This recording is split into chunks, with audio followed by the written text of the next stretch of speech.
नमस्कार, स्वागत है आप सभी का कंपटीशन एकेडमी के डिजिटल एप्लीकेशन प्लेटफॉर्म पर और यूट्यूब चैनल पर। मैं हूं श्री पांडे, रायपुर ब्रांच से। कैसे हैं आप सभी? आज मैं फिर आपके लिए एक महत्वपूर्ण वीडियो लेकर आया हूं जिसमें हम चर्चा करेंगे छात्रा व शिक्षक टेस्ट सीरीज के जो हमारे 4th नंबर का पेपर था उसके जो आए हुए प्रश्न है उन पर आज हम चर्चा करने वाले हैं। हमारा जो टॉपिक होने वाला है वो मल्टीमीडिया और कुछ मेमोरी डिवाइस के प्रश्न है, इस पर हम अपनी चर्चा करने वाले हैं। यहां से किस प्रकार के प्रश्न आपसे पूछे जा सकते हैं एग्जामिनेशन में, ये आपको इस पेपर को देखकर समझ में आएगा कि कितने पैटर्न्स में आपसे क्वेश्चन पूछे जा सकते हैं मल्टीमीडिया टॉपिक से और सोशल मीडिया साइट से। वो सारी चीजें आपको समझ में आएंगी। 100 प्रश्न जो हम करेंगे वो 100 प्रश्न आपके बहुत से प्रश्नों के आधार बनेंगे।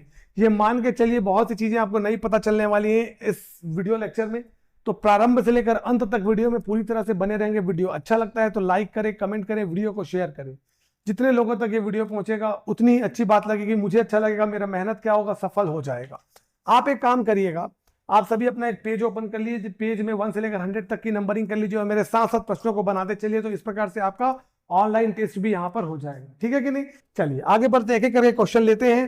पहला क्वेश्चन है हमारा यहां पर, पहला क्वेश्चन है, निम्न कथनों पर विचार कीजिए एवं सत्यता की जांच करिए। तो कथन क्या है हमारा? पहला कथन है केवल वीडियो मल्टीमीडिया का भाग है। दूसरा, संकेत मल्टीमीडिया का भाग नहीं है। तो भाई मल्टीमीडिया शब्द आते ही दिमाग में इसकी जाना चाहिए एक ऐसी मतलब कह लो डिवाइस या फिर एक ऐसा फाइल जो अपने साथ audio, video, images, text, graphics, symbols, इन सबको अपने साथ में क्या करे, समाहित कर ले। उसे ही आप क्या कहोगे? मल्टीमीडिया कहोगे। ठीक है कि नहीं?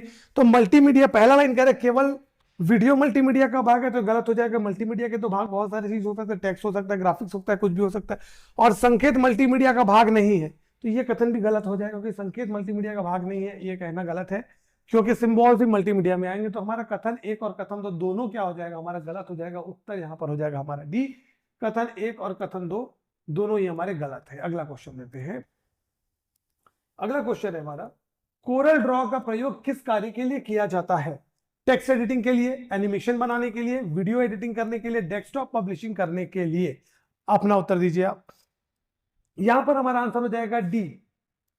डी हमारा आंसर होगा डेस्कटॉप पब्लिशिंग के लिए। डेस्कटॉप पब्लिशिंग क्या होती है? जब आप एक डेस्कटॉप पर बैठकर, एक कंप्यूटर पर बैठकर वहीं पर ही पब्लिकेशन के सारे काम कर लेते हैं तो उसे आप कह लेंगे डेस्कटॉप पब्लिशिंग। अब डेस्कटॉप पब्लिशिंग के अंदर में कौन कौन से सॉफ्टवेयर आते हैं? सामान्य तौर पर हम प्रयोग करते हैं, एक तो डीटीपी के अंदर में ये कोरल ड्रॉ का प्रयोग किया जाता है। दूसरा आप प्रयोग करते हैं किसका? पेज मेकर का।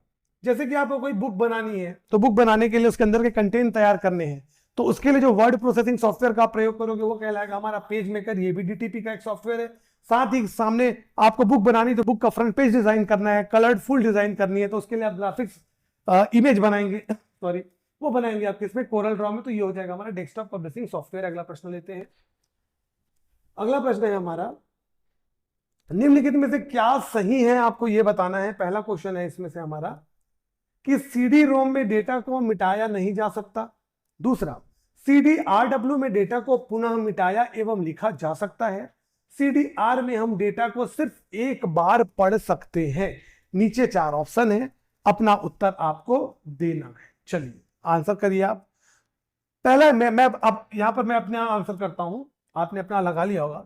सीडी रोम में डेटा को मिटाया नहीं जा सकता, बिल्कुल सही बात है कि सीडी रोम में हम एक बार डेटा लिख लेते हैं तो डेटा को हम क्या कर सकते हैं? दोबारा मिटा नहीं सकते, सिर्फ एक बार उसमें लिखा जाता है। दूसरा, सीडीआरडब्ल्यू में डेटा पुनः मिटाया एवं लिखा जा सकता है। नाम ही रीराइटेबल है। रीराइटेबल मतलब कि डेटा को पहले स्टोर करेंगे और नया डेटा अगर रिकॉर्ड करना है तो पुराना डेटा हमको मिटाना पड़ेगा, उसके बाद हम क्या कर सकते हैं? नया डेटा रिकॉर्ड कर सकते हैं। ठीक है, दोनों घटा सकते हैं। सीडीआर में हम डेटा को सिर्फ एक बार पढ़ सकते हैं, ये बिल्कुल गलत हो जाएगा, क्योंकि सीडी रिकॉर्डेबल में डेटा हम एक बार लिखते हैं लेकिन बार बार पढ़ सकते हैं। इसे राइट वंस रीड मैनी के नाम से जाना जाता है सीडीआर को। तो हमारा क्या उत्तर हो जाएगा? क्या सही है? तो हमारा 1 और 2 जो सही है मतलब कि आंसर हो जाएगा हमारा सी। दूसरे का आंसर हो जाएगा सी। 1 और 2 जो है हमारा सही है। दूसरा मतलब ये क्वेश्चन नंबर 12 है पेपर के हिसाब से, इसका आंसर हो जाएगा सी। ठीक है, चलिए अगला प्रश्न लेते हैं। डबल लेयर में डीवीडी की स्टोरेज क्षमता कितनी होती है? 4.7 GB, 700 MB, 8.5 GB, 9.4 GB। तो उत्तर क्या हो जाएगा यहाँ पर? डबल लेयर में होता है हमारा कितना? 8.5 GB। और अगर सिंगल लेयर की बात करेंगे तो 4.7 GB होगा। ठीक है, ये ध्यान रखना है आपको। वहीं पर 700 MB किसकी स्टोरेज क्षमता होती है? हमारी कॉम्पैक्ट डिस्क की, सीडी की स्टोरेज क्षमता होती है। अगला क्वेश्चन लेते हैं। एक सीडीआर को खालिस्तान के रूप में भी जाना जाता है। WORW, WMRO, WORD, WORM तो मैंने अभी थोड़ा देर पहले ही बताया, इसे जाना जाता है। WORM write once read many. CDR प्रकार का फुल फॉर्म होता है कॉम्पैक्ट डिस्क रिकॉर्डेबल, जिसमें आप डेटा एक बार रिकॉर्ड करते हैं और उसे बार बार आप क्या कर सकते हैं? पढ़ सकते हैं। ठीक है, चलिए अगले प्रश्न की तरफ आगे बढ़ते हैं। यहां पर हमारा ये वाला जो क्वेश्चन का स्लाइड है कंप्लीट हुआ।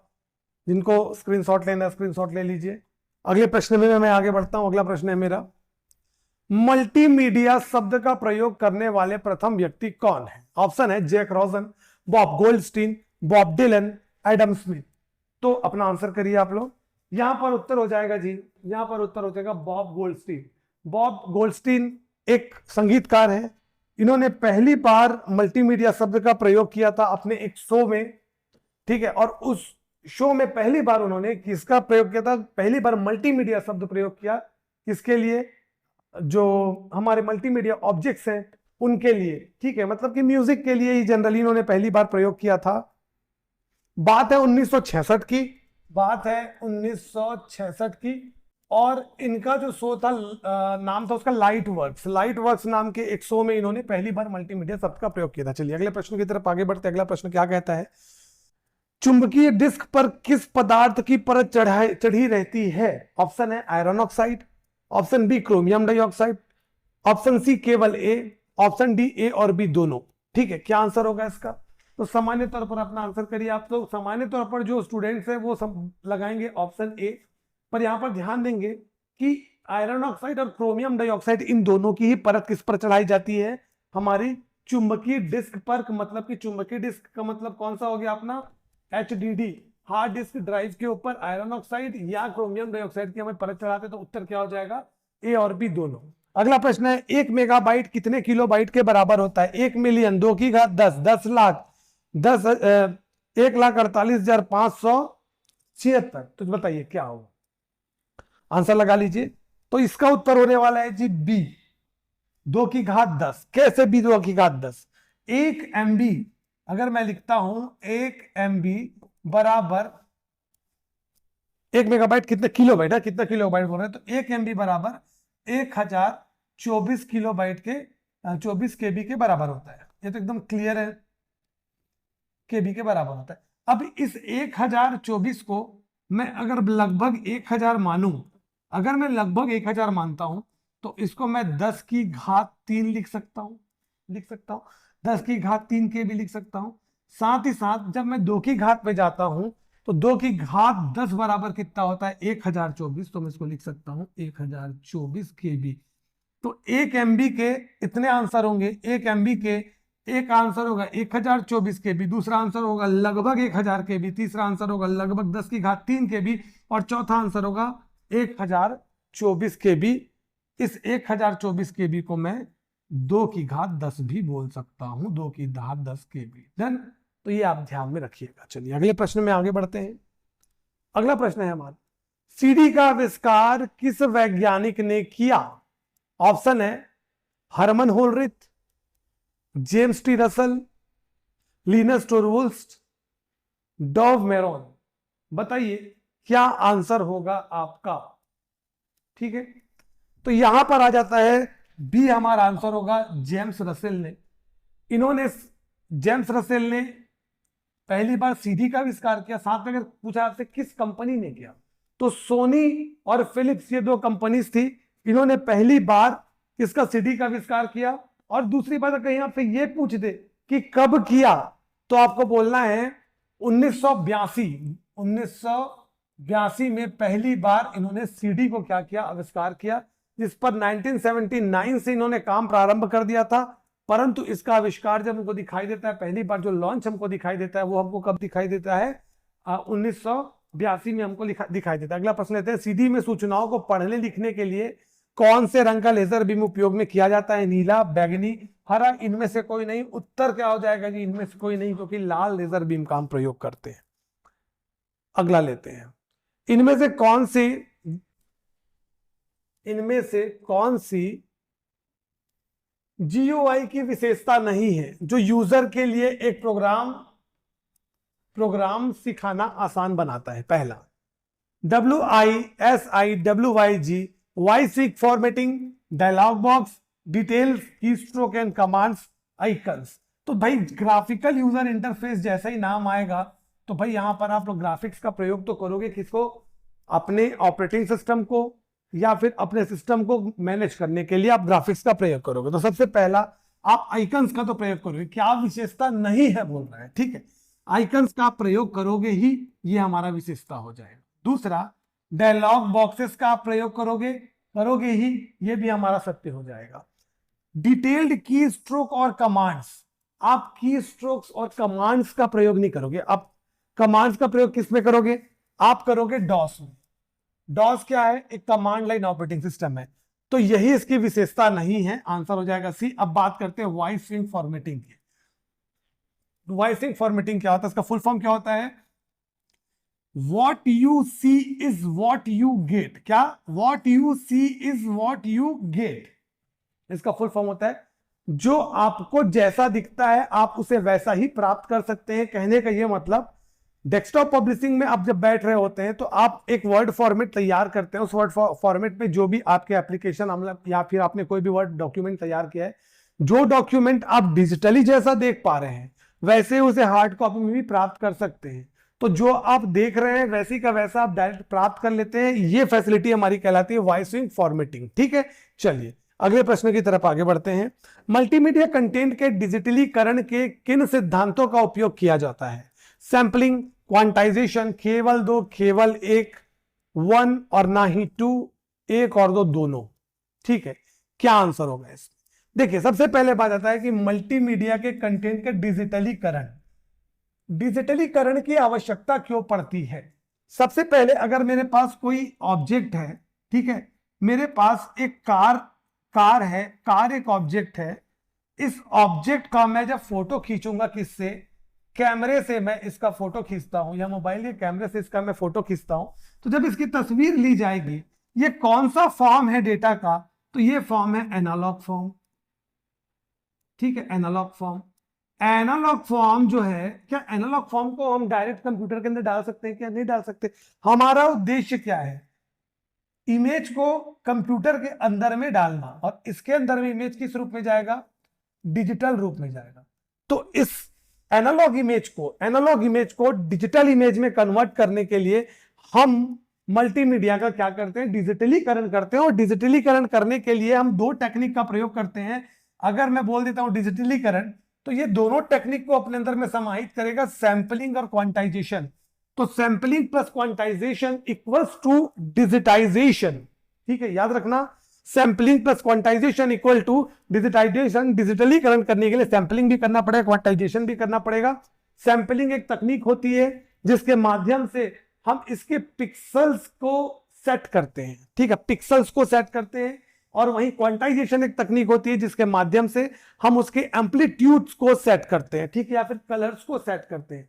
तो ये आप दोनों ध्यान रखना है कि ये दोनों ही जो होगा आपका, क्या नाम है, सैंपलिंग और क्वांटाइजेशन, ये दोनों ही डिजिटलीकरण के पार्ट होंगे। अब एक बात याद रखना, इस पर मैं एक डिटेल वीडियो आपके लिए बनाऊंगा और उसमें हम लोग प्रॉपर चर्चा करेंगे सैंपलिंग और क्वांटाइजेशन के ऊपर। चलिए अगला प्रश्न लेते हैं। निम्नलिखित कथनों पर विचार कीजिए। ऑप्टिकल डिस्क पर डेटा को पढ़ने के लिए ज्यादा तीव्रता वाले लेजर बीम का इस्तेमाल नहीं किया जाता। ऑप्टिकल डिस्क की लागत ज्यादा तथा स्टोरेज क्षमता कम होती है। प्रश्नों पर विचार करिए, ठीक है। तो यहां पर लिखा हुआ है कि ऑप्टिकल डिस्क की लागत ज्यादा तथा स्टोरेज क्षमता कम होती है। ये हमारा गलत हो जाएगा। क्यों? क्योंकि ये लागत ज्यादा नहीं होती जी, बहुत सस्ता आता है, और स्टोरेज क्षमता भी सामान्य रूप से ठीक ही होती है। दूसरा ऑप्शन पढ़ते हैं, पहला ऑप्शन पढ़ते हैं। ऑप्टिकल डिस्क पर डेटा को पढ़ने के लिए, पढ़ने मतलब रीड करने के लिए, ज्यादा तीव्रता वाले लेजर बीम का इस्तेमाल नहीं किया जाता। ठीक है, ये कंडीशन हमारी सही है। क्यों सही है? क्योंकि डेटा को राइट करने के लिए जब हम उसमें राइट करते हैं तो तेज तीव्रता का लेजर बीम प्रयोग करते हैं, और जब डेटा को रीड करते हैं तो लाइट तीव्रता का लेजर बीम प्रयोग करते हैं। तो उत्तर यहां पर ये राइट हो जाएगा, तो उत्तर हो जाएगा हमारा सिर्फ एक सही है, दूसरा हमारा गलत हो जाएगा। अगला लेते हैं क्वेश्चन। ऑप्टिकल डिस्क खालिस्तान प्लास्टिक से बना होता है, iron, polycalcium, sodium carbonate, polycarbonate. अपना उत्तर लगाइए। यहां पर उत्तर हो जाएगा प्लास्टिक का बना होता है जी, पॉलीकार्बोनेट का बना होता है। अगला क्वेश्चन लेते हैं। अगला क्वेश्चन लेते हैं। अगला क्वेश्चन है हमारा, विजुअल बेसिक में कौन सी प्रॉपर्टी यह निर्धारित करती है कि उपयोगकर्ता को कंट्रोल प्रदर्शित किया जाता है या नहीं? Show, display, visible, enabled. तो यहां पर आ जाता है कि भाई कोई भी प्रॉपर्टी, जैसे कि कोई यहां पर टेक्स्ट बॉक्स लिखा है, इस टेक्स्ट बॉक्स के नीचे में एक बटन है, इसमें ओके लिखा हुआ है, तो अगर ये फेडेड है आपका तो इसका मतलब बोलोगे कि ये बटन डिसेबल्ड है। परंतु यहीं पर वो हमको विजिबल हो, देखे ना कई कई बटन डिसेबल रहता है, दबाने से काम नहीं करता, तो वो डिसेबल होता है, उसका उसकी प्रॉपर्टी क्या होती है? डिसेबल होती है। और जब बात करें विजुअल बेसिक में, वो प्रॉपर्टी जो निर्धारित करती है कि उपयोगकर्ता को कंट्रोल प्रदर्शित हो, दिखे, तो उसके लिए आ जाएगा हमारा आंसर सी, विजिबल। अगले प्रश्न की तरफ आगे बढ़ते हैं। GIF इमेज के अंतर स्थापित छोटे प्रोग्राम को खालिस्तान कहते हैं, web bug, cookie, spyware application, spam. तो आंसर होगा क्या हमारा? कहते हैं हम लोग क्या? वेब बग के नाम से जानते हैं। मतलब कि वेब बग एक छोटा सा बग होता है जिसको हम अपने GIF इमेज के अंदर में क्या करते हैं? इंसर्ट करके किसी दूसरे सिस्टम में भेज सकते हैं। इसके माध्यम से, उस इमेज के माध्यम से हम दूसरे सिस्टम में बग्स को सेंड कर सकते हैं। अगला क्वेश्चन है, एक सीडी में 0 और 1 को तकनीकी रूप से क्या कहा जाता है? निम्न और उच्च, डॉट और डैश, पिट और फ्लैट, नीचे और ऊपर। तो ध्यान देंगे, जब हम सीडी की बात करते हैं, कॉम्पैक्ट डिस्क की, तो कॉम्पैक्ट डिस्क की संरचना मान लो गोलाकार संरचना है, तो इसमें ये कई ट्रैक्स में डिवाइड रहता है, और इसके ट्रैक्स जो रहते हैं वो गोलाकार ना होके थोड़े से सर्पिलाकार होते हैं, इस प्रकार से। और इसकी अनुप्रस्थ काट लूं, अगर मैं इस सीडी को ऐसे की जगह ऐसे कर दूं, तो वे कुछ मुझे ऐसे ऊपर और नीचे दिखाई देते हैं। ऊपर वाले हिस्से को पिट्स कहा जाता है, नीचे वाले हिस्से को लेंस कहा जाता है या फ्लैट्स कहा जाता है, और इन्हीं लेंस में हम डेटा स्टोर करते हैं। तो ध्यान देना, उत्तर क्या हो जाएगा? पिट्स और फ्लैट हमारा उत्तर हो जाएगा। अगले प्रश्न की तरफ आगे बढ़ते हैं। किसी सीडी पर रिकॉर्डिंग किसका उपयोग करके की जाती है? प्रकाशिकी विधि, चुंबकीय विधि, विद्युतीय विधि, उपरोक्त सभी। बताइए। तो भाई सीडी शब्द आते ही समझ जाना कि सीडी एक ऑप्टिकल मेमोरी है, और optical memory CD, DVD, blue रे डिस्क, एचवीडी, ये सभी ऑप्टिकल मेमोरी, और ऑप्टिकल मेमोरी में प्रकाशिकीय विधि का प्रयोग किया जाएगा, डेटा लिखने के लिए भी और डेटा पढ़ने के लिए भी। अगला क्वेश्चन देखते हैं जी, क्या है हमारा? शॉक वेव प्रारूप किसके द्वारा विकसित किया गया है? IBM, Microsoft, Macromedia, Apple. तो अपना आंसर दीजिए जी यहां पर। तो यहां पर उत्तर क्या हो जाएगा? उत्तर हो जाएगा माइक्रोमीडिया के द्वारा विकसित किया गया है। क्या? Shock wave. शॉक वेव क्या होता है? शॉक वेव एक वेब एप्लीकेशन है, या वेब प्लगइन कह लूं मैं इसे, या वेब एड ऑन कह लूं, जिसके अंदर में मैं क्या देखता हूं कि मैं जितने भी एनिमेटेड वीडियोस हैं वो मैं शॉक वेव के अंदर में क्रिएट भी कर सकता हूं, और क्या कर सकता हूं? प्ले भी कर सकता हूं शॉक वेव के अंदर में। और ये माइक्रोमीडिया जो वर्ड आपको दिखाई दे रहा है, इसके विषय में आप ये जानिए कि ये क्या है? एक कंपनी है जी। ये जो कंपनी है ये 1884 में बनी, सॉरी 1984 में बनी। दो कंपनी, पहली कंपनी का नाम ऑथरवेयर और दूसरी कंपनी का नाम है माइक्रोमाइंड। माइक्रोमाइंड, ये दो कंपनी हमारी बनी कब? 1984 में। इन दोनों कंपनी को मर्ज किया गया, एक साथ मिलाया गया 1991-92 में। और एक और कंपनी पैराकॉम, क्या? पैराकॉम, पैराकॉम, इन तीनों कंपनी के मर्ज होने के बाद एक कंपनी बनी जिसका नाम बना माइक्रोमीडिया। और ये माइक्रोमीडिया जो कंपनी होती है, ये क्या काम करती है? ये जो वेबसाइट्स में जो हम प्लगइन्स यूज करते हैं या फिर मल्टीमीडिया सॉफ्टवेयर्स यूज करते हैं, उन सॉफ्टवेयर्स को बनाने का काम कौन करती है? माइक्रोमीडिया कंपनी करती है। ये ध्यान में रखिएगा। दूसरी बात, सन 2005 में इस माइक्रोमीडिया कंपनी को एडोब फोटोशॉप यूज करते हैं ना हम लोग, उसी एडोब कंपनी ने अधिग्रहित कर लिया किसको, माइक्रोमीडिया को। तो ये सारे फैक्ट्स जो मैं आपको बता रहा हूं ये बहुत इंपॉर्टेंट है, इसको याद रखिएगा। अगला देखते हैं, मल्टीमीडिया का उपयोग खालिद संचार और प्रस्तुतिकरण के लिए भी किया जाता है। कमर्शियल में तो किया ही जाता है, कंपनीज में तो किया ही जाता है प्रेजेंटेशन के लिए, ठीक है। कम्युनल्स में भी किया जाता है, कारपोरेट में भी किया जाता है। अच्छा, तो सभी में तो किया जाता है। मल्टीमीडिया का उपयोग खालिस्तान संचार एवं प्रस्तुति के लिए भी किया जाता है। तो अगर भी किया जाता है अगर बोलेंगे तो आजकल कारपोरेट लेवल में भी किसका, मल्टीमीडिया का इस्तेमाल किया जाता है। बाकी जगह तो नॉर्मल रूप से किया ही जाता है, ठीक है। चलिए अगला लेते हैं, एक मल्टीमीडिया फाइल किसी अन्य नियमित फाइल के रूप में एक नाम है, एक विशिष्ट दर पर मूल्यांकन किया जाना चाहिए, दूरस्थ सर्वर पर संग्रहित अपने क्लाइंट को डिलीवर नहीं किया जा सकता, इनमें से कोई नहीं। देखिए प्रश्न थोड़ा हिंदी में हो गया है इसलिए समझना थोड़ा सा कठिन हो सकता है।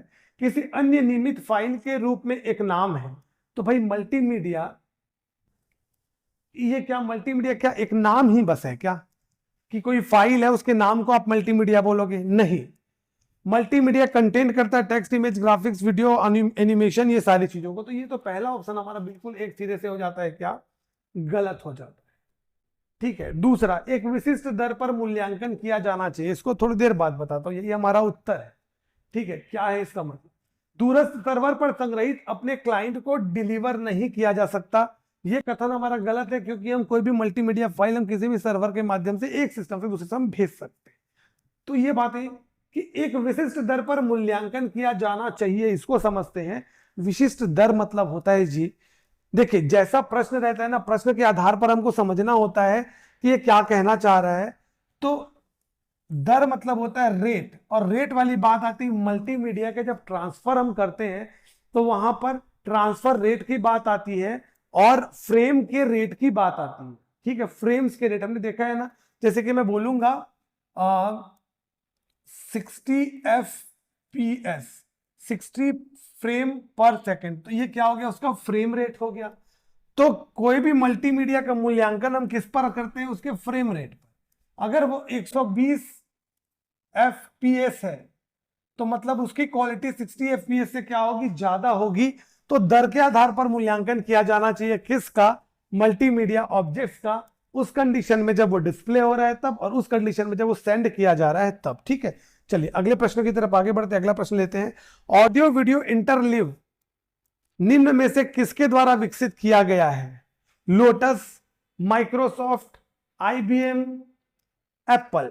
तो आंसर क्या होगा जी इसका, लगाइए आंसर, इसका उत्तर होगा माइक्रोसॉफ्ट। 1992 में ये क्या किया गया, ये जो AVI फॉर्मेट है, audio video interleave AVI format है, ये किस प्रकार का फॉर्मेट है भाई, तो एक ये वीडियो फॉर्मेट है, साथ ही साथ ये ऐसा कंटेनर है जो अपने पास वीडियो और ऑडियो को एक साथ कंटेन करके रखता है, वीडियो प्लस ऑडियो दोनों रहेगा इसके अंदर में, इसीलिए इसको कहा गया ऑडियो वीडियो इंटरलीव।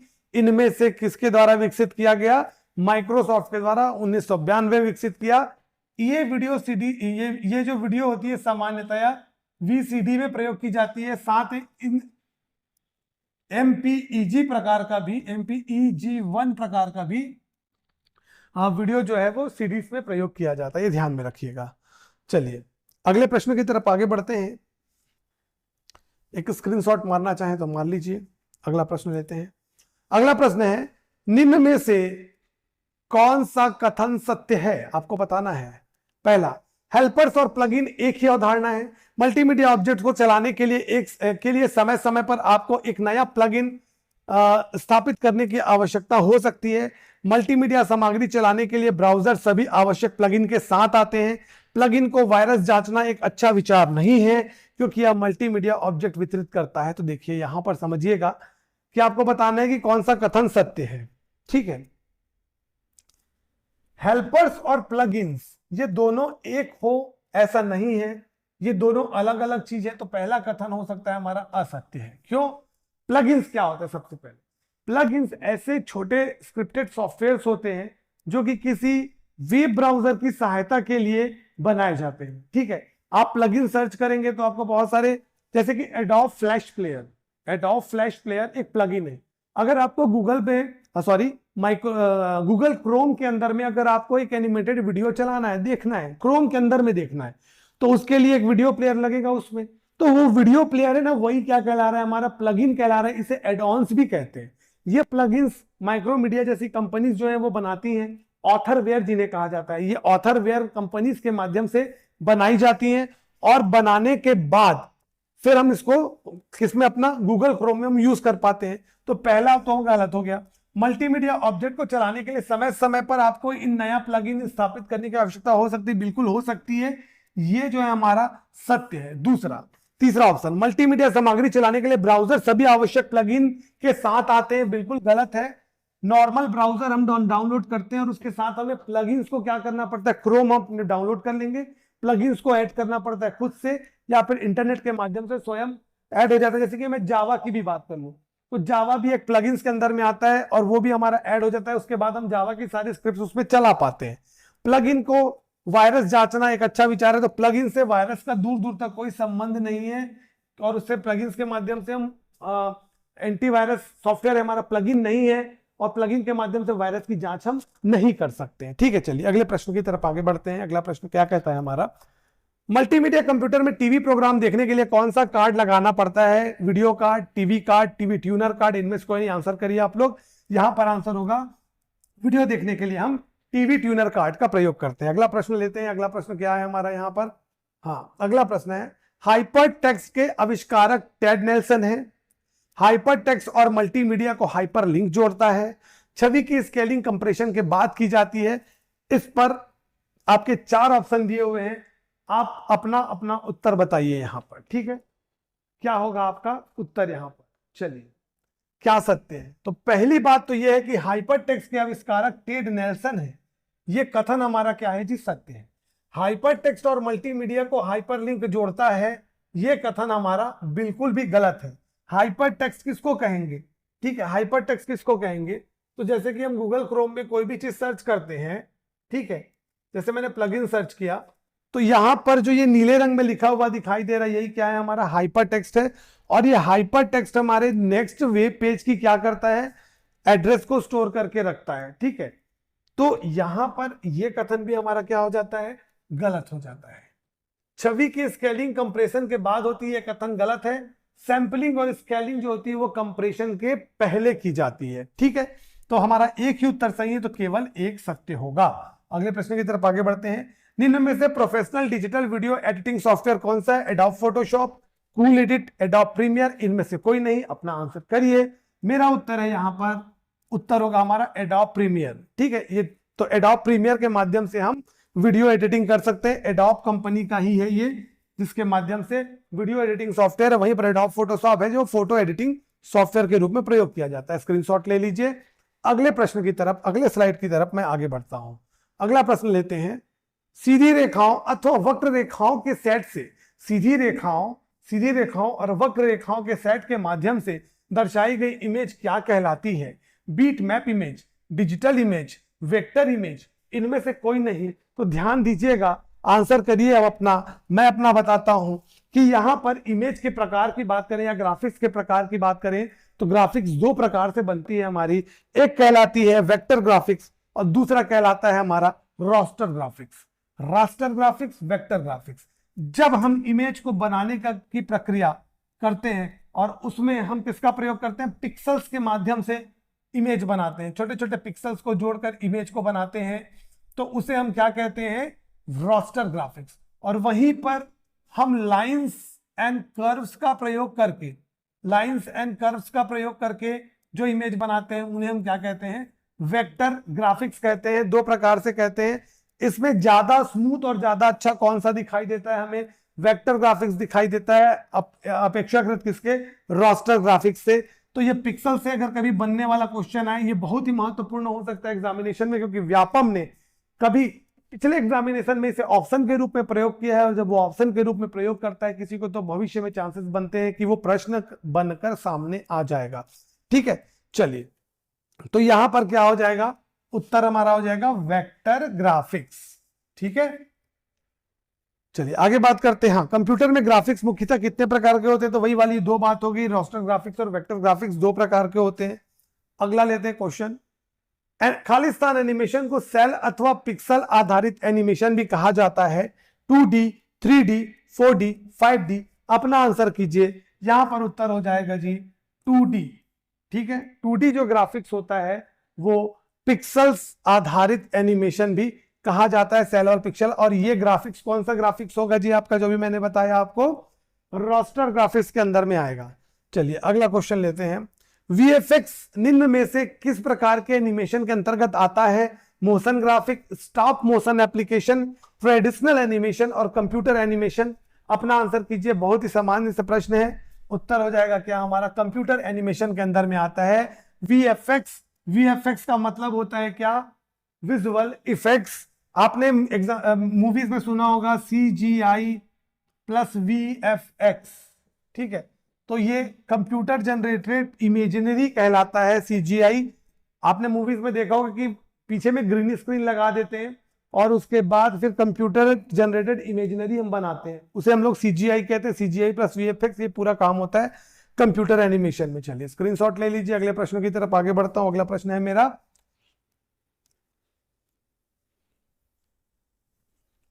वे इमेज जो केवल पिक्सल से मिलकर बनता है क्या कहलाता है? Digital image, raster image, vector image, इनमें से कोई नहीं। अभी हमने चर्चा की पिक्सल से बन के बनेगा तो हमारा रास्टर इमेज कहलाएगा। अगला क्वेश्चन है, CGI का पूर्ण रूप है compact graphic imaginary, computer graphics imaginary, computer generated imaginary, इनमें से कोई नहीं। तो उत्तर क्या हो जाएगा, कंप्यूटर जनरेटेड इमेजिनरी। CGI मतलब कंप्यूटर के द्वारा जनरेट किया गया इमेजिनरी। अभी मैंने कंप्यूटर ग्राफिक्स इमेजिनरी कह दिया क्या, पीछे सुधार लेना है ना अगर मैंने कहा होगा तो। कंप्यूटर जनरेटेड इमेजिनरी को कहा जाता है CGI। जो मूवीज में आप देखते हैं ना, बड़े बड़े बमरेंद्र बाहुबली पूरा सेट बन जाता है पीछे की तरफ बड़ा बड़ा, तो वो सब आता है हमारा CGI के अंतर्गत आता है। ठीक है, चलिए अगला क्वेश्चन लेते हैं। अगला क्वेश्चन क्या है हमारा, निम्नलिखित में से किस प्रकार के एनिमेशन में ऐसा लगता है कि मानो एक इमेज से दूसरी इमेज निकल रही है? वॉर्पिंग, मॉर्फिंग, सर्फिंग, इनमें से कोई नहीं। उत्तर हो जाएगा हमारा मॉर्फिंग। इसमें किस प्रकार की इमेज दिखाई देती है, जिस प्रकार मैंने यहां पर मैं आपको दिखा रहा हूं। ये इमेज आप देखिए, इस इमेज में एक इमेज से दूसरी इमेज बनती हुई आपको दिखाई दे रही है। ये एग्जाम्पल है किसका, मॉर्फिंग का। ठीक है, या दो से अधिक इमेजों को आपस में मिलाना भी हमारा क्या कहला जाता है, मॉर्फिंग कहलाता है। निम्नलिखित में से कौन सा सुमेलित नहीं है? GIF image file format, 3GII video file format, PSD text file format, MPA audio file format. तो इसमें से कौन सा सुमेलित नहीं होगा? तो इसमें से PSD जो है ये सुमेलित नहीं होगा। PSD टेक्स्ट फॉर्मेट नहीं होता, ये एक इमेज फॉर्मेट होता है, वो भी किसका, फोटोशॉप का। फोटोशॉप की जो फाइल होती है वो हम .pdf से सेव करते हैं। वहीं पर GIF है जो इमेज फॉर्मेट, वो सही होगा हमारा। MPA जो है ऑडियो फॉर्मेट, ये भी सही होगा। ठीक है, बाकी सारे हमारे ऑप्शन सही हैं।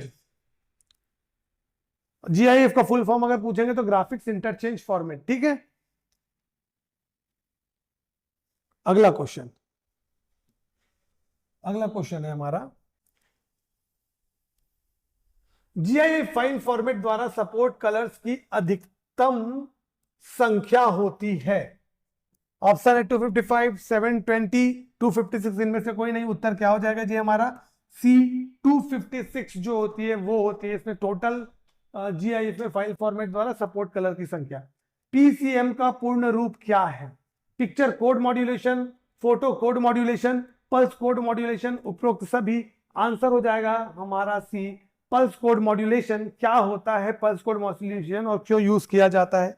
तो ध्यान दीजिएगा, जब हम एनालॉग सिग्नल्स को डिजिटल सिग्नल में कन्वर्ट करते हैं, क्यों करते हैं कन्वर्ट, ये पूरा कंसेप्ट आ रहा है कहां पर, डिजिटाइजेशन का कंसेप्ट है। किसका कंसेप्ट है, डिजिटाइजेशन का कंसेप्ट। मतलब कि क्या, एनालॉग सिग्नल को कन्वर्ट करना किस रूप में, 0 और 1 के फॉर्म में, डिजिटल फॉर्म में, या फिर मैं बोलूं यहां पर एनालॉग इमेज कह लो इसको, एनालॉग इमेज को, एनालॉग वीडियो को कन्वर्ट करना किस फॉर्म में, डिजिटल फॉर्म में। इसके लिए जो हम यूज करते हैं उसे हम लोग कहते हैं PCM, पल्स कोड मॉड्यूलेशन।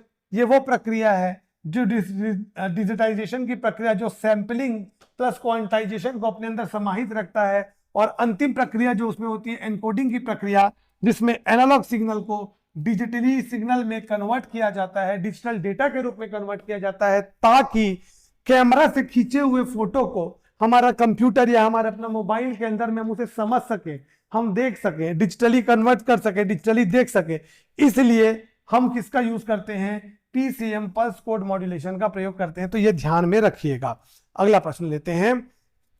अगला प्रश्न कहता है हमारा, निम्न कथनों में से सत्य कथन का चयन कीजिए। मल्टीमीडिया प्रोजेक्ट को डेवलप करने की सुविधा मल्टीमीडिया डेवलपिंग कहलाती है। वह व्यक्ति जो मल्टीमीडिया इंटीग्रेशन के लिए एप्लीकेशन तैयार करता है ऑथर कहलाता है। आपके पास 4 ऑप्शन दिए हैं, आपको सेलेक्ट करना है।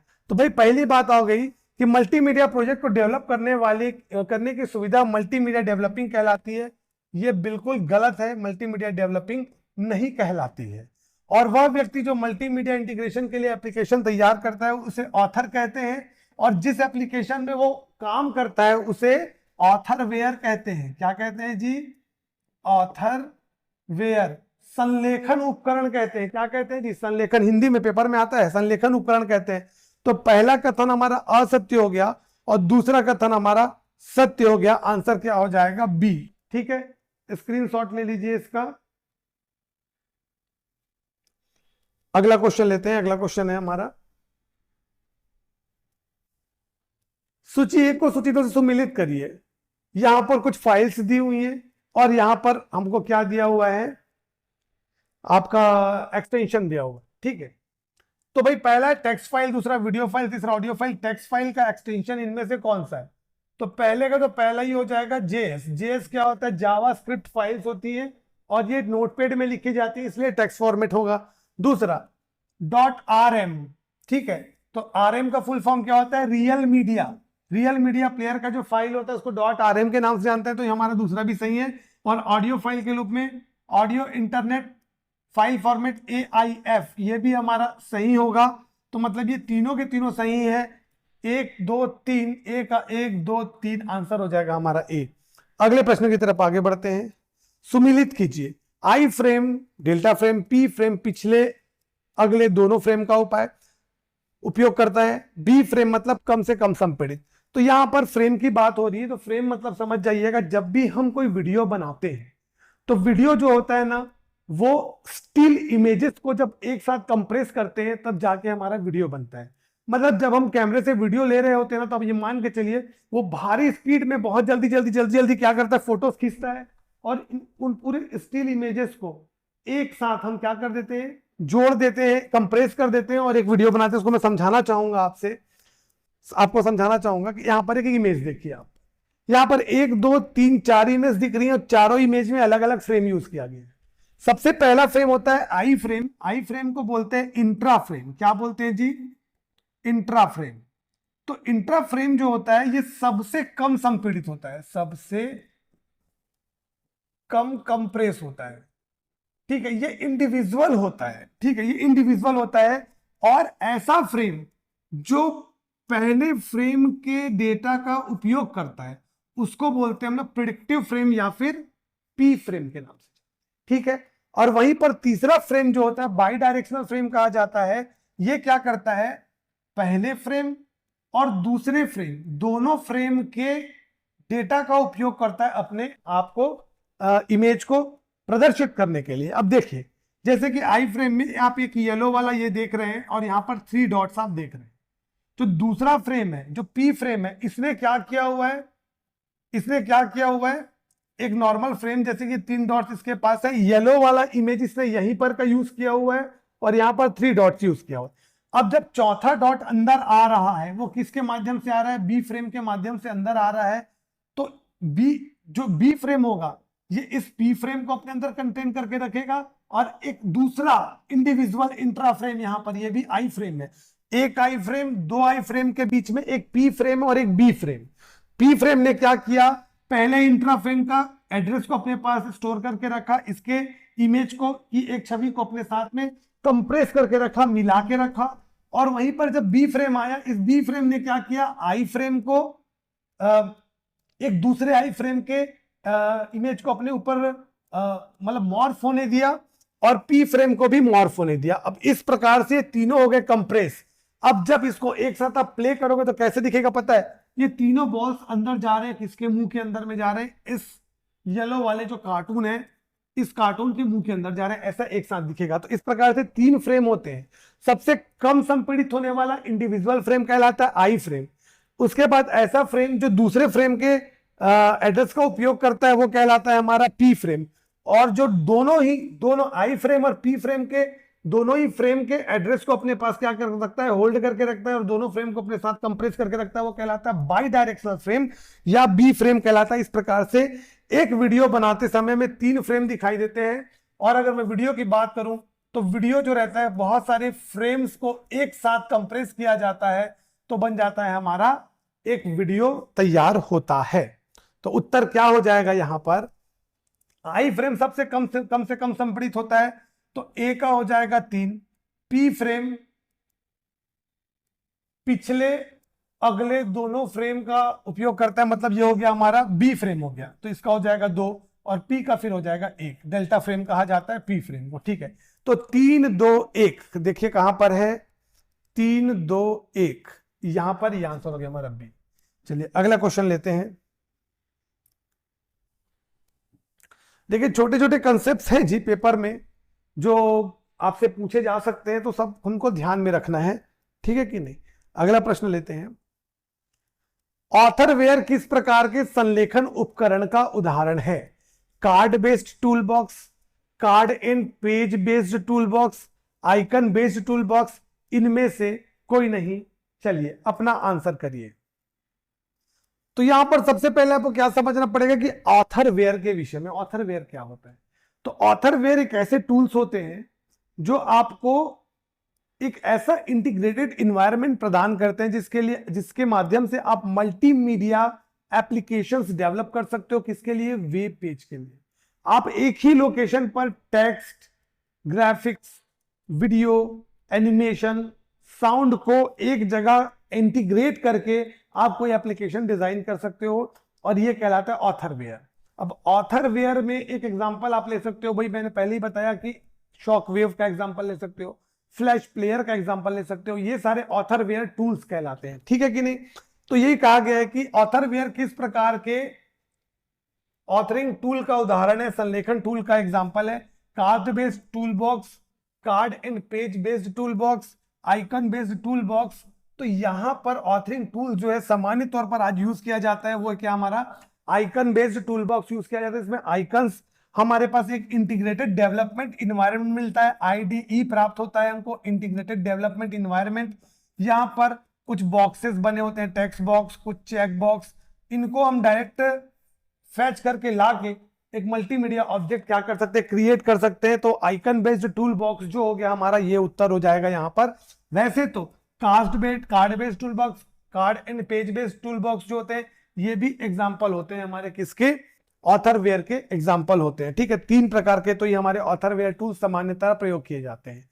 चैट जीपीटी में संक्षिप्त नाम जीपीटी का अर्थ क्या है? Generative pre trained transformation, large language model, open AI chat GPT, chat generative pre trained transformation. तो आंसर क्या होगा? आप अपना आंसर दीजिए। यहां पर आंसर होने वाला है D, chat generative pre transmitted transformer, ठीक है। चलिए अगला क्वेश्चन लेते हैं। अगला क्वेश्चन है हमारा, स्क्रीनशॉट ले लीजिए। निम्न कथनों को पढ़कर सही उत्तर दीजिए।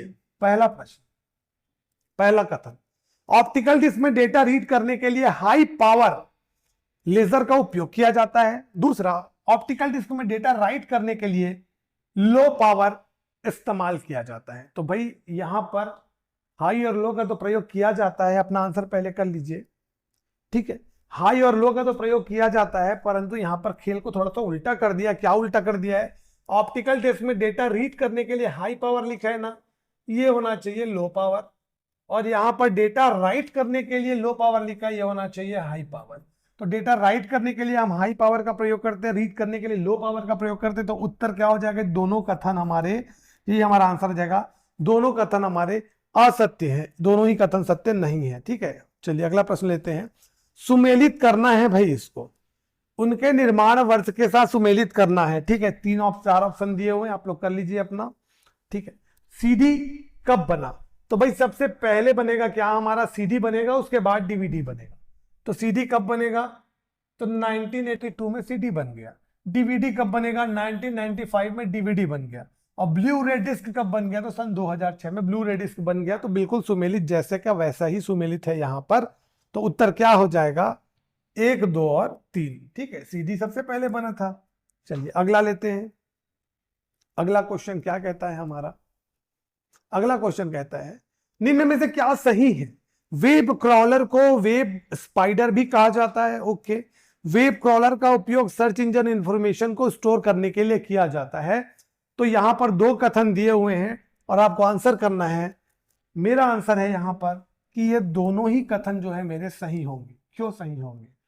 तो वेब क्रॉलर क्या होता है? वेब क्रॉलर एक सॉफ्टवेयर होता है। ठीक है, ये सॉफ्टवेयर क्या करता है? देखिए, हम है क्लाइंट को अपने सिस्टम में इंफॉर्मेशन चाहिए और उसको इंफॉर्मेशन लाके कौन देगा?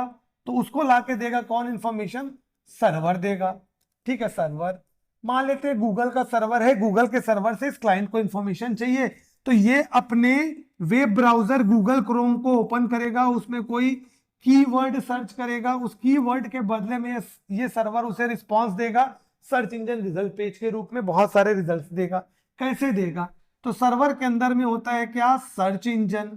और सर्च इंजन के पास एक छोटा सा सॉफ्टवेयर होता है, एक प्रोग्राम होता है। ठीक है, इस सॉफ्टवेयर, इस प्रोग्राम का नाम होता है स्पाइडर। स्पाइडर को कहा जाता है बोट भी कहा जाता है, इसे रोबोट भी कहा जाता है, इसे क्राउलर भी कहा जाता है। ठीक है, क्राउलर इतने सारे नाम से जाना जाता है। ये क्या काम करता है?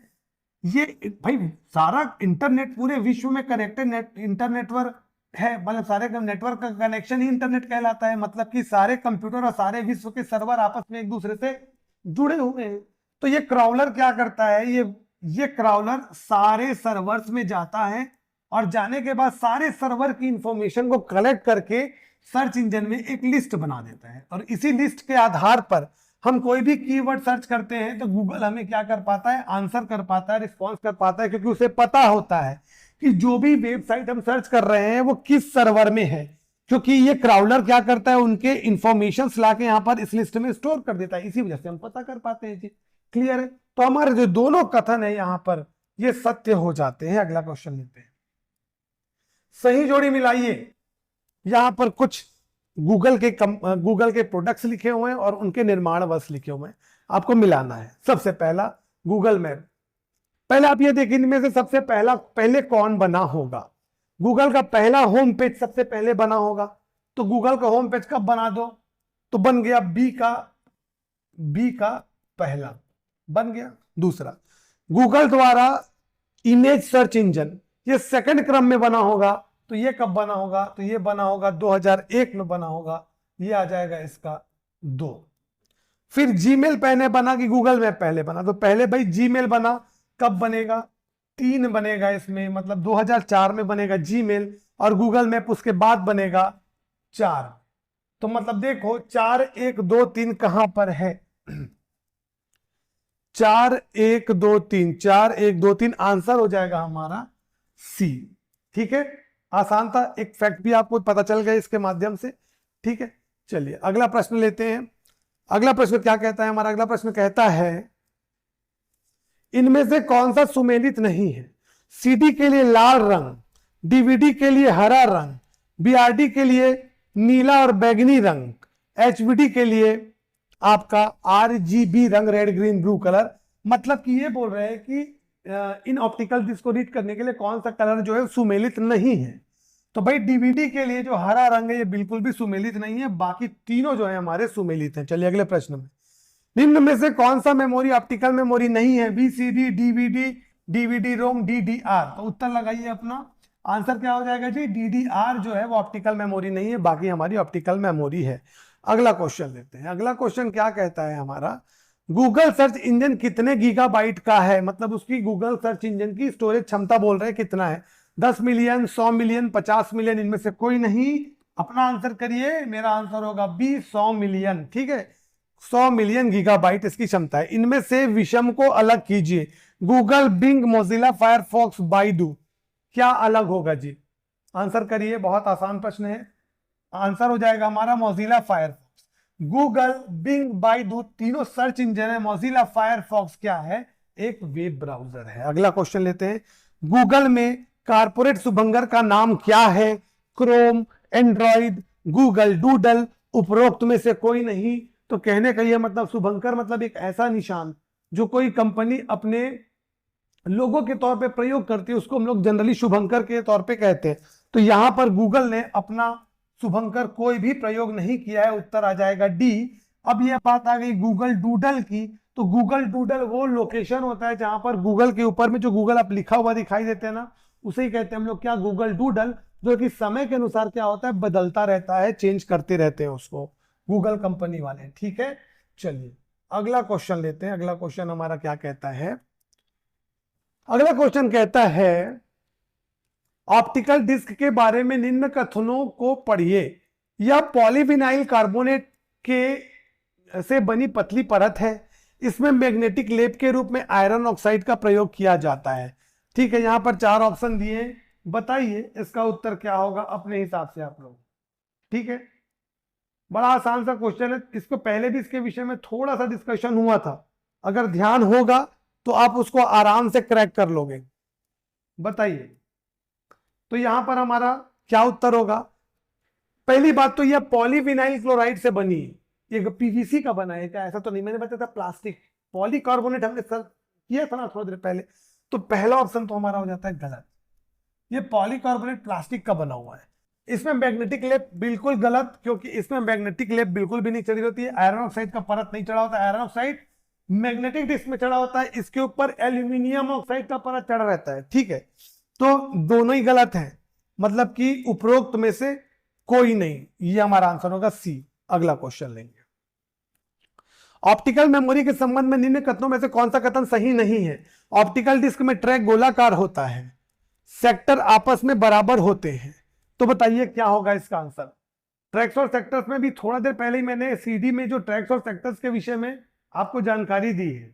ठीक है, तो मैंने क्या बोला है कि सीडी में, जब मैंने अभी थोड़ा देर पहले जब आपको सीडी के बारे में मैंने एक डायग्राम बनाया था, उसमें मैंने बताया कि सीडी में जो ट्रैक्स होते हैं वो गोलाकार ना हो करके सर्पिलाकार होते हैं। बोले तो पहला ऑप्शन मेरा क्या हो जाता है? गलत हो जाता है। और दूसरा ऑप्शन सेक्टर आपस में बराबर होते हैं, सही है।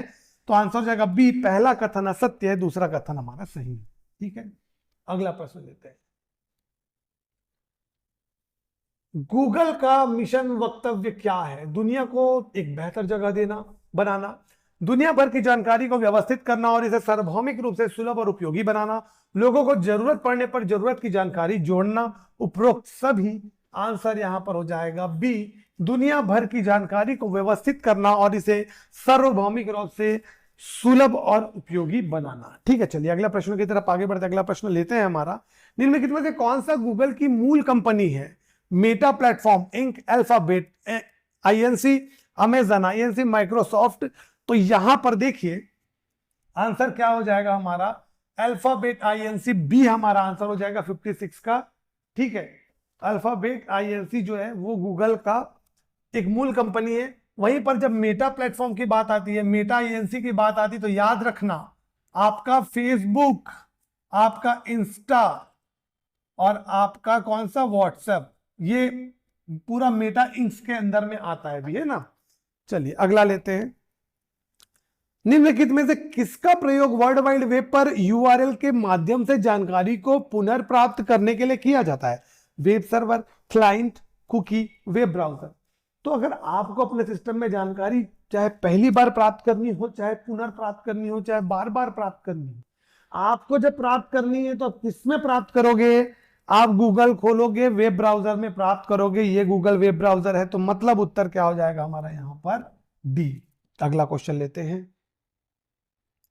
ये इस पेज का पूरा हो गया क्या? हाँ, इस पेज का पूरा हो गया। अगला देते हैं। अगला क्वेश्चन, कौन सा सुमेलित नहीं है? Instagram Mark Zuckerberg, Skype Niklas Zennstrom, Hotmail Sabeer Bhatia, Twitter Jack Dorsey. क्या भाई, एकदम आसान है क्वेश्चन।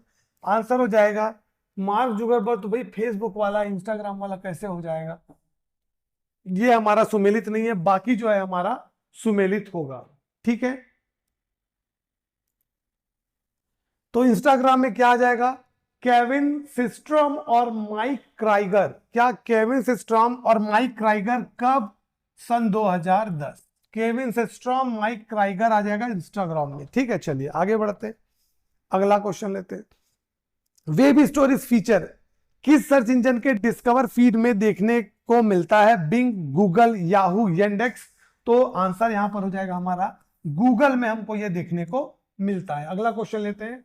सर्च इंजन जो इनपुट लेकर समानांतर रूप से तीसरी पार्टी को परिणाम के लिए क्वेरी प्रेषित करता है उसे क्या कहते हैं? Search engine, Meta search engine, Boolean search engine, advance search engine. तो यहां पर जी अपना आंसर करिए। यहां पर आंसर होने वाला है हमारा बी, मेटा सर्च इंजन। ये मेटा सर्च इंजन क्या होता है?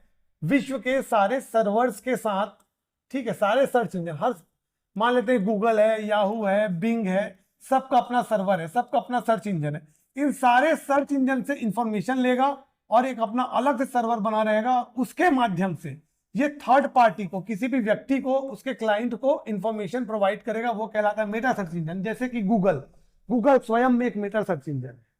मैं बात करूं ट्रिवागो, आपने ट्रिवागो देखा है? ट्रिवागो होटल के बारे में जानकारी आपने देखते होंगे, ट्रिवागो आता है आपको। तो वो ट्रिवागो जो है ना, वो भी क्या है हमारा, क्या मेटा सर्च इंजन है। तो जो दुनिया भर के सारे सर्वर से इंफॉर्मेशन कलेक्ट करता है और थर्ड पार्टी को क्या करता है? इंफॉर्मेशन। मतलब कि अब व्यक्ति को उन सर्वर से अलग अलग कनेक्ट होने की जरूरत नहीं है। आप नॉर्मली एक दूसरे सर्वर से कनेक्ट होकर आप वहां से डेटा प्राप्त कर सकते हैं। तो वो कहलाता है मतलब मेटा सर्च इंजन। अगला लेते हैं। खालिस्तान वह शब्द है जिसका प्रयोग तब किया जाता है जब सर्च इंजन सर्च मापदंड से मेल करते हुए वेब पेज पर वापस आ जाता है। लिंक, ब्लॉग, जांच करना, हिट। तो यहां पर उत्तर क्या हो जाएगा हमारा? अपना आंसर लगाइए। यहां पर आंसर हो जाएगा क्या? हिट। अब मानदंड वाली बात आ रही है। वह शब्द जिसका प्रयोग तब किया जाता है जब सर्च इंजन सर्च मानदंडों से मेल करते हुए वेब पेज पर वापस आ जाता है। मतलब कि आपने कोई चीज सर्च की, सर्च करने के बाद आपने कोई चीज सर्च की, हम गूगल पे जाते हैं, हम कुछ सर्च करते हैं और सर्च करने के बाद हम किसी पेज पर जाते हैं। जाने के बाद हमने पेज को जो टच किया वो कहलाया हमारा हिट। हिट करने के बाद हम कुछ देर तक वहां पर रुकते हैं और रुकने के बाद हम वापस से अपने नॉर्मल पुराने पेज पर आ जाते हैं। तो ये प्रक्रिया जो कहलाती है वह कहलाती है हिट करना। और एक निश्चित समय निर्धारित होता है किसी वेब पेज को हिट माने जाने के लिए। तो जैसे ही हम वो मापदंड पार कर लेते हैं कि हाँ भाई मान लेते 10 सेकंड का समय, अगर 10 सेकंड तक उस वेब पेज पर बने हैं तब वो हिट कहलाएगा। और अगर हम वहां पर 10 सेकंड तक नहीं बने या 10 मिनट तक नहीं बने हैं तो वो मिस कहलाएगा। और मिस कहला जाएगा तो पेज रैंकिंग में वो हिट नहीं गिनाएगा, वो मिस गिनाएगा। और जो पेज जितने ज्यादा हिट्स काउंट होते हैं जिनके, वो पेज हमारे सर्च रिजल्ट में टॉप पर होता है। तो यहां पर हिट और मिस का जो कंसेप्ट आता है गूगल में, उसे हम कहते हैं पेज रैंकिंग। क्या कहते हैं जी? पेज रैंकिंग की तकनीक होती है। ठीक है, चलिए थोड़ी थोड़ी जानकारी सबके विषय में देते हुए आगे बढ़ना चाह रहा हूं, है ना। चलिए अगला देते हैं। निम्नलिखित में से कौन सा सर्च इंजन नहीं है? साइरस, ask.com, इन्फोसिक, इनमें से कोई नहीं। तो यहां पर हमारा क्या उत्तर हो जाएगा जी? उत्तर हो जाएगा इनमें से कोई नहीं, क्योंकि साइरस एक वैज्ञानिक सर्च इंजन है। ask.com ये माइक्रोसॉफ्ट का सर्च इंजन है। इन्फोसिक भी एक सर्च इंजन है। तो यहां पर सारे सर्च इंजन है, तो उत्तर कोई नहीं। येंडेक्स सर्च इंजन किस देश का है? अमेरिका, जापान, रूस, चाइना। उत्तर हो जाएगा येंडेक्स सर्च इंजन किसका है? रूस का सर्च इंजन है। अगला क्वेश्चन लेते हैं। अगला क्वेश्चन है, गूगल का मुख्यालय कहां स्थित है? माउंटेन व्यू, कैलिफोर्निया, न्यूयॉर्क शहर, ऑस्टिन टेक्सास, सिएटल, वॉशिंगटन। अपना आंसर कीजिए। यहां पर उत्तर होने वाला है माउंटेन व्यू, कैलिफोर्निया। अगला क्वेश्चन लेते हैं। निम्न में से क्या सही है? गूगल का पहला नाम बैकरप था। गूगल के वार्षिक डेवलपर सम्मेलन का नाम गूगल थिंक है। बताइए इसमें से कौन सा ऑप्शन सही होगा और कौन सा ऑप्शन गलत होगा? 4 ऑप्शन आपके पास दिखाई दे रहे हैं। तो यहां पर आपको जानकर आश्चर्य भी लगेगा, खुशी भी होगी कि गूगल का पहला नाम था बैकरप था, ठीक है। 4 सितंबर 1998 को लैरी पेज और सर्गी ब्रिन ने दोनों ने मिलकर गूगल बनाया। गूगल बना के सबसे पहले उसका नाम रखा गया था बैकरप। बाद में उसका नाम क्या रखा जाना, उन्होंने सोचा GOOGOL, गूगल ये नाम रखना था, पर स्पेलिंग मिस्टेक की वजह से ये गूगल क्या हो गया, गूगल हो गया, और आज इसका नाम गूगल के नाम से प्रचलित है। तो पहला जो ऑप्शन है हमारा सही है। दूसरा देखते हैं, गूगल के वार्षिक डेवलपर सम्मेलन का नाम गूगल थिंक है, ये क्या है भाई? तो नहीं, ये हमारा गलत है, गूगल थिंक नहीं है, उसका नाम है IO थिंक है, ठीक है। तो पहला ऑप्शन क्या हो गया हमारा सही, दूसरा गलत। तो केवल क्या होगा आंसर हमारा, एक और दोनों गलत है, इनमें से कोई नहीं, केवल 2 गलत है, केवल 2 गलत है, आंसर सी आ जाएगा हमारा, ठीक है। अगला क्वेश्चन लेते हैं जी। अगला क्वेश्चन क्या कहता है हमारा, अगला क्वेश्चन है ईमेल, वीडियो कॉन्फ्रेंसिंग, चैटिंग आदि के दौरान किए जाने वाले अपमानजनक भाषा का प्रयोग खालिस्तान कहलाता है। एक्रोनीम्स, नेटिकेट, फ्लैम, उपरोक्त में से कोई नहीं, उत्तर हो जाएगा फ्लैम कहलाता है। अगर आप अपमानजनक गलत शब्दों का प्रयोग करेंगे तो फ्लैम कहलाएगा। नेटिकेट्स कहलाता है, इंटरनेट में जब आप बात कर रहे हैं तो आप प्रॉपर सही मैनर्स का फॉलो करते हैं, तो वो क्या कहलाता है हमारा, नेटिकेट कहलाता है। सही मैनर का पालन करना, सही तरीके से बातचीत करना नेटिकेट कहलाता है, गलत तरीके से बात करना फ्लैम कहलाता है। और एक्रोनीम्स, जैसे कि आप शॉर्ट प्रयोग करते हैं ना, जैसे बोलते हैं TY, थैंक यू के लिए TY बोल देते हैं, है ना, LOL वर्ड यूज करते हैं, तो ये सब क्या कहलाते हैं हमारे एक्रोनीम्स। और वहीं पर इमोटिकॉन्स कहलाते हैं, जो आप इमेज छोटे छोटे स्माइलीज बना के भेजते हैं, वो इमोटिकॉन्स कहलाते हैं, ठीक है। चलिए अगला क्वेश्चन लेते हैं। दूर बैठे व्यक्ति इंटरनेट के द्वारा संपर्क करके वस्तुओं एवं सेवाओं की खरीदी बिक्री तथा लेन देन का कार्य किस तरह से करता है? ईमेल के माध्यम से, इंटरनेट के माध्यम से, ई कॉमर्स के माध्यम से, इनमें से कोई नहीं। तो आप बोलोगे तुम तो इंटरनेट के माध्यम से ही खरीदते हैं, इंटरनेट नहीं रहेगा तो कैसे खरीदेंगे? आप बोलोगे ईमेल करते हैं, उससे भी तो खरीद सकते हैं। पर यहाँ पर सही उत्तर क्या होगा, ई कॉमर्स होगा, क्योंकि ई कॉमर्स के माध्यम से ही हम क्या कर सकते हैं, खरीदी और बिक्री करते हैं। आप लोग जो फ्लिपकार्ट अमेजन में करते हैं ना, वो सारी चीजें हो गई इसमें। निम्न में से कौन सा सत्य नहीं है? चैटिंग इलेक्ट्रॉनिक संवाद है, चैटिंग ईमेल के समान है, सत्य नहीं है बताना है। चैटिंग केवल एक व्यक्ति के साथ ही की जा सकती है, चैटिंग में बहुत से लोग शामिल हो सकते हैं। तो कौन सा गलत हो गया? बहुत सामान्य प्रश्न है। एक जो सत्य नहीं वो है क्या, चैटिंग केवल एक व्यक्ति के साथ की जाती है, ये असत्य है, क्योंकि चैटिंग बहुत लोगों के साथ हम कर सकते हैं, ठीक है। चलिए अगला प्रश्न लेते हैं। अगला क्वेश्चन क्या कहता है हमारा, अगला प्रश्न कहता है कि 2021 में इंस्टाग्राम को दुनिया भर के सबसे अधिक इस्तेमाल किए जाने वाले सोशल मीडिया प्लेटफॉर्म में इंटरनेट पर खालिस्तान स्थान पर स्थान दिया गया था। पहला, दूसरा, चौथा, पांचवा? उत्तर हो जाएगा हमारा चौथा स्थान दिया गया था, ठीक है। चलिए अभी भी है चौथे स्थान पर। वीडियो श्रृंखला खालिस्तान एवं यूट्यूब सामग्री प्रकार है, मतलब वीडियो श्रृंखला खालिस्तान मुख्य यूट्यूब सामग्री प्रकार है, मतलब यूट्यूब इनमें से किस किस प्रकार की चीजों को हमको क्या करता है, देता है। तो है पॉडकास्ट, इंफोग्राफिक्स, प्रस्तुतियां, उपरोक्त सभी। तो भाई उत्तर हो जाएगा क्या हमारा, उपरोक्त सभी। पॉडकास्ट भी होता है, उसमें प्रेजेंटेशंस भी होते हैं, और इंफॉर्मेशन ग्राफिक्स के माध्यम से भी दिए जाते हैं, मतलब सब कुछ हो गया, उत्तर आ जाएगा उपरोक्त सभी। किसी दिए गए कीवर्ड के लिए इंटरनेट पर खोजों की संख्या का विश्लेषण करता है और इंटरनेट पर इसके प्रसार की निगरानी करता है, वो कौन सी कंपनी है? Canva, Brand twenty four, Buffer, Chatty People. तो आंसर क्या हो जाएगा इसका? आंसर हो जाएगा ब्रांड24 वो कंपनी है, ध्यान रखेंगे, जो इस प्रकार के कार्य हमारी करती है कि इंटरनेट पर जो खोजे गए परिणाम जो हम खोजते हैं उसका विश्लेषण करती है, और इंटरनेट पर उसको क्या करती है, उसके जो हम लोग उसको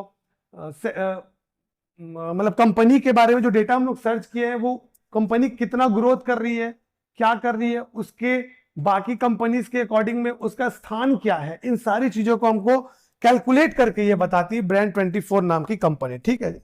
चलिए अगला लेते हैं क्वेश्चन। टेलीग्राम एप्लीकेशन के फाउंडर इनमें से कौन है?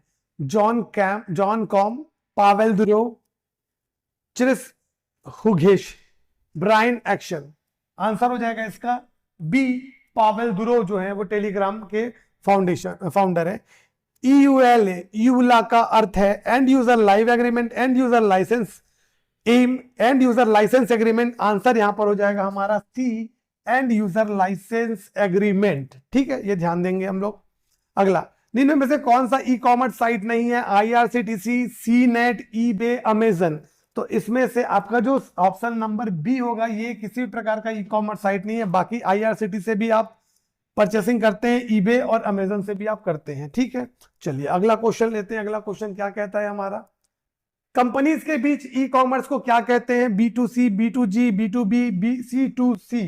तो क्या कहते हैं? बिजनेस टू बिजनेस कहते हैं। बिजनेस टू बिजनेस कॉमर्स कहा जाता है जब दो कंपनी आपस में जुड़ती हैं। वहीं पर अगर बिजनेस कंपनी अगर किसी कंज्यूमर से डायरेक्ट जुड़ती है तो उसे B2C कहा जाता है, और कंज्यूमर टू कंज्यूमर कहा जाता है C2C, जब कंज्यूमर ही कंज्यूमर को प्रोडक्ट्स बेचता हो तो। ठीक है, अगला, खालिस्तान आपकी ब्राउजिंग गतिविधियों को ट्रैक करने के लिए सोशल मीडिया वेबसाइट को ब्लॉक करने का एक लोकप्रिय उपकरण है।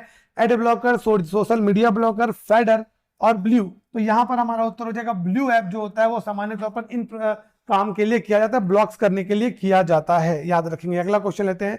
वर्डप्रेस, टाइपपैड और एक्सप्रेशन इंजन का उपयोग किसके लिए किया जाता है? Word processing, blogging, peer to peer sharing, इनमें से कोई नहीं। तो यहां पर हम लोग किसके लिए करते हैं? वर्डप्रेस या टाइपपैड का जब प्रयोग करते हैं जब हम ऑनलाइन ब्लॉग बनाते हैं, तो ब्लॉग बनाने के लिए इन सारी चीजों का प्रयोग किया जाता है। तो उत्तर हो जाएगा कि क्या हमारा ब्लॉगिंग हमारा आंसर हो जाएगा। ठीक है, चलिए अगले प्रश्न में आगे बढ़ते हैं। अगला प्रश्न क्या कहता है? कहता है कि सोशल मीडिया क्षेत्र में इनमें से कौन सा प्लेटफॉर्म मुख्य रूप से छवियों और छोटे GIF के प्रसार का केंद्रित है? ठीक है, टम्बलर, फेसबुक, ट्विटर, पिंटरेस्ट। क्या होगा जी? आंसर बहुत आसान है, आप सब यूज करते हैं, कई के बाद फोटो सर्च करते हैं तो फोटोज और GIF हमको कहां मिलते हैं? तो हमको मिलते हैं पिंटरेस्ट में मिलते हैं। ठीक है, ये आपको ध्यान में रखना है। ये क्या है? आपका एप्लीकेशन एक वेबसाइट है, आप वेबसाइट पर सर्च करेंगे तो आपको ये मिल जाएगा। ठीक है, इमेज वगैरह सब आपको यहां से मिलते हैं।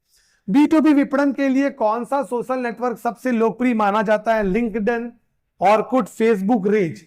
उत्तर होगा हमारा यहाँ पर लिंक्डइन का प्रयोग करते हैं हम लोग। क्या?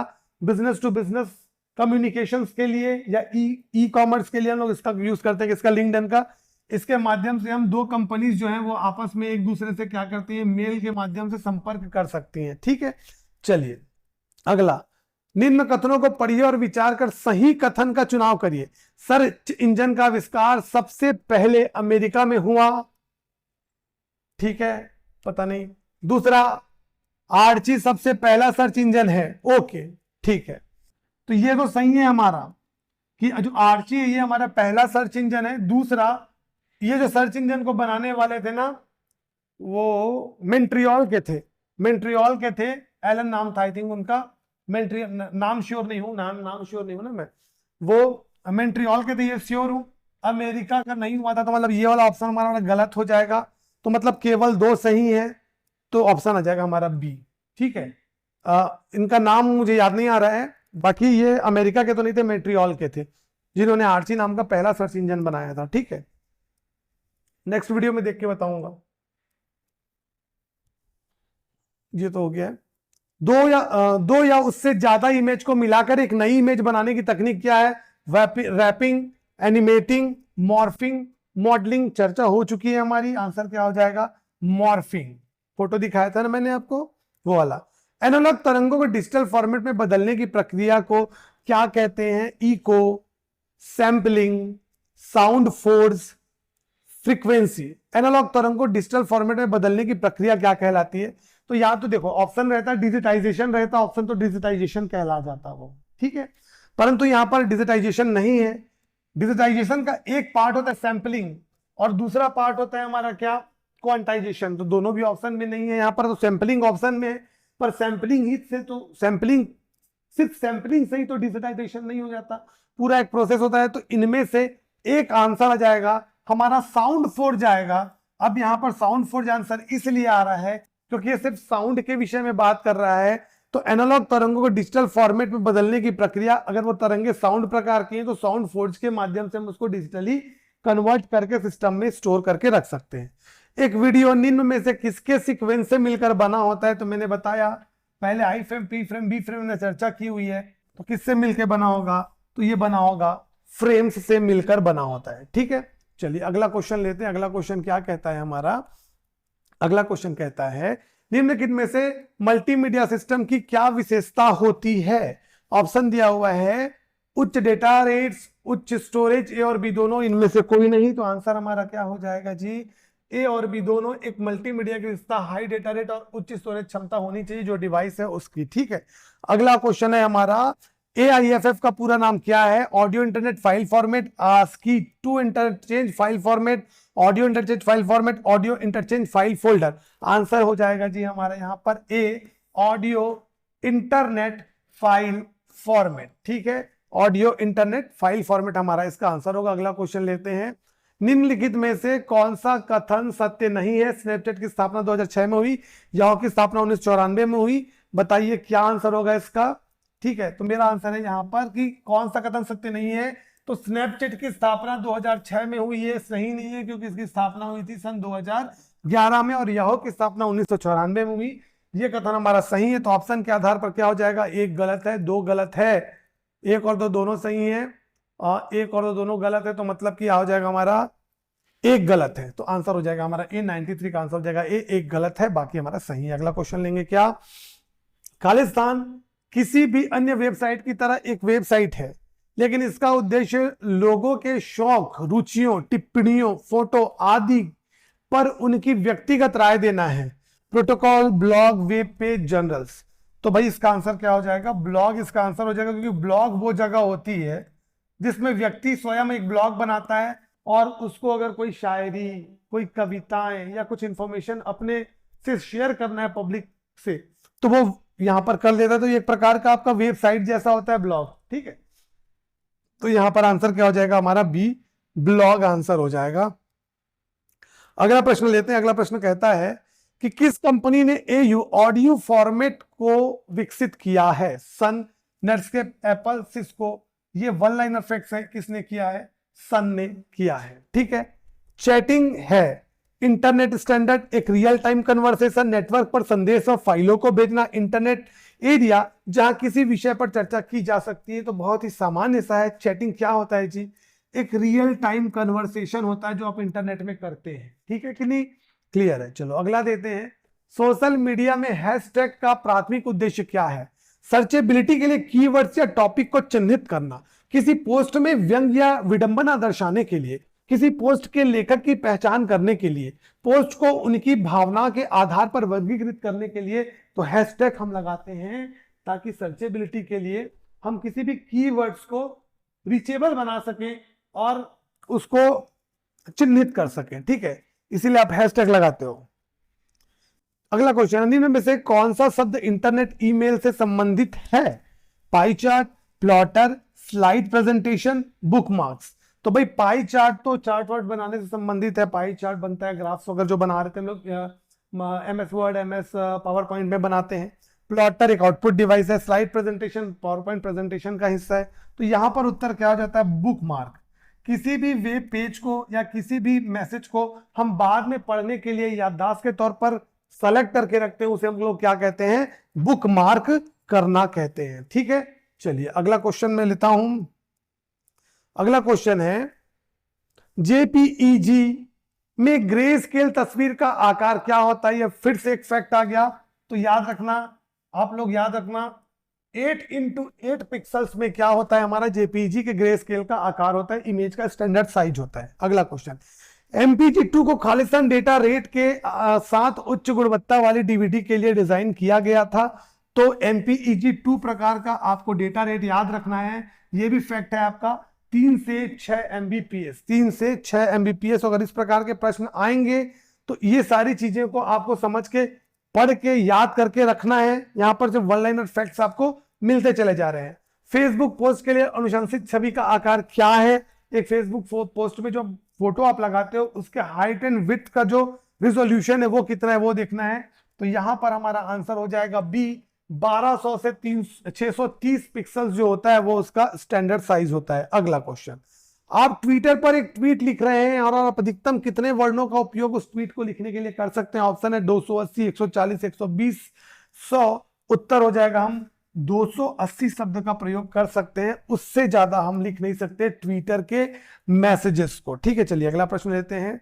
अगला प्रश्न है, निम्न में से किस ऑडियो फॉर्मेट को माइक्रोसॉफ्ट ने विकसित किया है? Real time audio, wave audio, MIDI, AIFF। तो आंसर यहां पर होगा विंडो मीडिया ऑडियो। तो इसको वेव फाइल को जो किसने डेवलप किया है? हमारा आपका माइक्रोसॉफ्ट ने डेवलप किया है। ठीक है। योग्यता के आधार पर आर्टिफिशियल इंटेलिजेंसी को भागों में बांटा गया है। 2 भाग, 4 भाग, 7 भाग, 3 भाग। आंसर क्या होगा जी? तो आंसर होगा AI को 3 भागों में बांटा गया है। अब वो 3 भाग कौन कौन से हैं? और वो 3 टाइप हैं, narrow AI, general AI, super AI। Narrow AI, general AI, super AI। ठीक है, चलिए अगला क्वेश्चन लेते हैं। निम्नलिखित में से कौन सा उपकरण एक ही समय में मॉनिटर के 4 निगरानी कैमरा छवियों की निगरानी करने की अनुमति देता है? मॉड्यूलर, क्वाड स्विचर, वीडियो विपाटक, इनमें से कोई नहीं। आंसर हो जाएगा क्वाड। आ रहा है मतलब चार, क्वाड 4 के लिए यूज करते हैं। क्वाड स्विचर जो है वो 4 कैमरे एक साथ आपको एक स्क्रीन पर निगरानी के लिए प्रदर्शित करने की सुविधा देगा। अगला क्वेश्चन लेते हैं। ये ऐसी साइट है जो उपयोगकर्ता के संक्षिप्त अपडेट पर ध्यान केंद्रित करती है। Blog and forum, micro blogging, उपरोक्त सभी। तो यहां पर आंसर हो जाएगा क्या हमारा? सी, माइक्रो ब्लॉगिंग। ठीक है। माइक्रो ब्लॉगिंग जो है वो यूजर्स की जो संक्षिप्त अपडेट्स होते हैं, छोटे छोटे अपडेट्स होते हैं, उस पर क्या करती है? अपना कंसंट्रेशन रखती है। वो कहलाता है हमारा क्या? Micro blogging. अगला, सर्च इंजन खालिस्तान के आधार पर वेब पेज की लिस्ट शो करता है। कीवर्ड्स, समय, फाइल, नोन। तो सर्च इंजन कीवर्ड्स के आधार पर, हम जो कीवर्ड्स चाहते हैं उसी आधार पर हमको सर्च के रिजल्ट्स क्या करता है? शो करके देता है। चलिए अगले प्रश्न की तरफ आगे बढ़ते हैं। अगला प्रश्न क्या कहता है हमारा? अगला प्रश्न है, कौन सा सुमेलित नहीं है? ये वॉइस असिस्टेंट है और ये कंपनी का नाम लिखा हुआ है। कौन सा वॉइस असिस्टेंट किस कंपनी का है और किसका नहीं है, ये आपको देखना है। ठीक है, बताइए कौन सा सुमेलित नहीं है? सीरी एप्पल का है, एकदम सही है। कोर्टाना ये माइक्रोसॉफ्ट का, ये भी सही है। बिक्सबी सैमसंग का, ये भी सही है। सोफिया ब्लैकबेरी का, ये हमारा गलत है। ठीक है, सोफिया ब्लैकबेरी का ये ऑप्शन हमारा गलत है, ये सुमेलित नहीं है हमारा। अब बढ़ती भंडारण क्षमता के अनुसार इनको जमाना है जी। CD, DVD, Blu-ray, hard disk. सबसे छोटा कौन सा होता है? CD होता है 700 MB के साथ में, 700 MB CD का। DVD का 4.7 से 8.5 GB तक। ब्लू-रे डिस्क का 25 से 50 GB और HDD का टेराबाइट। तो यही ऑप्शन हमारा सही हो गया, बढ़ती भंडारण क्षमता के अनुसार। अच्छा अच्छा, हाँ ठीक तो है। तो 92 का हमारा क्या आंसर आ जा रहा है? डी आंसर आ जा रहा है। ठीक है, और कोई 92 में बढ़ते में इसके साइज का जो एरो किस तरफ है जी? हाँ ठीक तो है, ठीक तो है जी, इधर तो है एरो। हाँ सही है आंसर, है ना। चलिए अगला क्वेश्चन लेते हैं। इतना ही क्वेश्चन है, 100 क्वेश्चन हमारे यहाँ पर कंप्लीट हो गए। तो यहाँ पर हमने 100 क्वेश्चन मल्टीमीडिया से के, बहुत सारे सिंगल फैक्ट से, इसलिए मैंने ज्यादा डील करना जरूरी नहीं समझा। जहां जहां पर आवश्यकता लगी वहां पर मैंने डील किया। कोई भी चीज है, आप पेपर की तैयारी कर रहे हो तो पढ़ना बहुत जरूरी है जी। इत्मीनान से बैठ के पढ़ोगे, चीजों को धैर्य के साथ पढ़ोगे ना, तो हर वो वीडियो जो मैं बनाता हूं ना आपके लिए बहुत जरूरी है। उसको इत्मीनान से बैठिए, इत्मीनान से देखिए, आप पाएंगे कि एग्जामिनेशन में आपके लिए बहुत लाभप्रद सिद्ध होने वाला है। ठीक है, आपसे फिर से मुलाकात होगी हमारे अगले वीडियो में। तब तक बने रहिए हमारे साथ हमारे यूट्यूब चैनल पर। मिलते हैं, नमस्कार, धन्यवाद।